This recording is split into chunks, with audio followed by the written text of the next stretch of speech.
Hello there again, Andy here.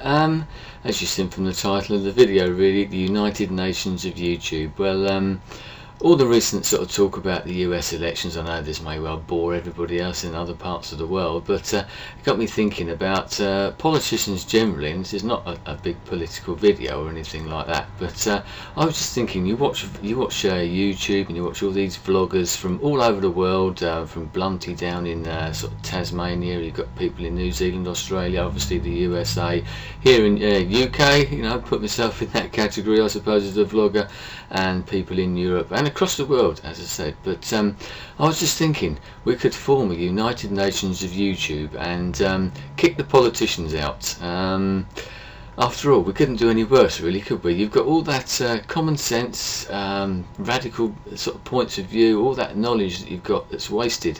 The common person, the normal person, the man in the street, whatever you want to call it, out there, and you look at YouTube and you get all these different points of view and people communicating. Yes, we fall out at times, of course you do, and there's always people that don't agree with your point of view, but it gets sorted out once in one way or another, doesn't it, generally? As I said, there will always be disagreements, as there is in the political world and between different countries, but I just thought it would be quite a good way of doing it, really.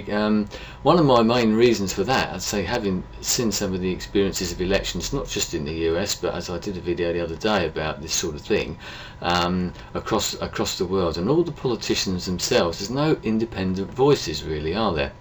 All the politicians themselves, whatever country, generally have to toe the party line, whichever party they belong to, whether it be the Democrats, Republicans, or whatever in America, or whether it be the Labour Party, or whatever in whatever country you want to talk about.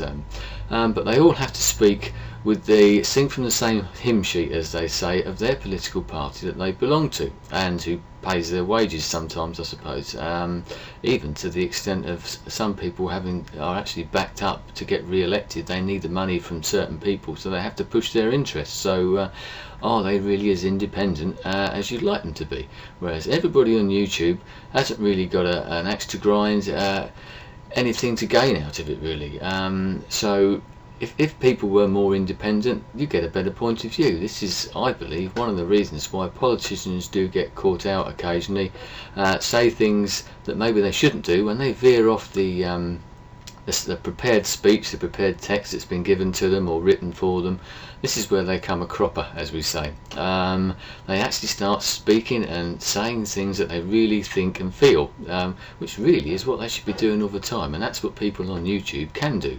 We can speak our minds, within reason, obviously. There are always boundaries one way or another, and no acceptable boundaries, but on here we can say what we think. And there's people I watch videos, there's opinions I don't particularly like or don't agree with, whichever way you want to put it, but they're putting their points of view out there, and if you listen to them, they're very valid points of view as well. Just because you don't agree with them doesn't mean they're not valid points of view. So what do you think? You know, I mean, we could get together, we could have a Secretary General, could be Geriatric 1927, the elder statesman of YouTube, and we got some younger people on there as well. I've watched videos by Lord Sardonic down there in New Zealand, a nice 18-year-old, you know, he's now got the vote, I suppose,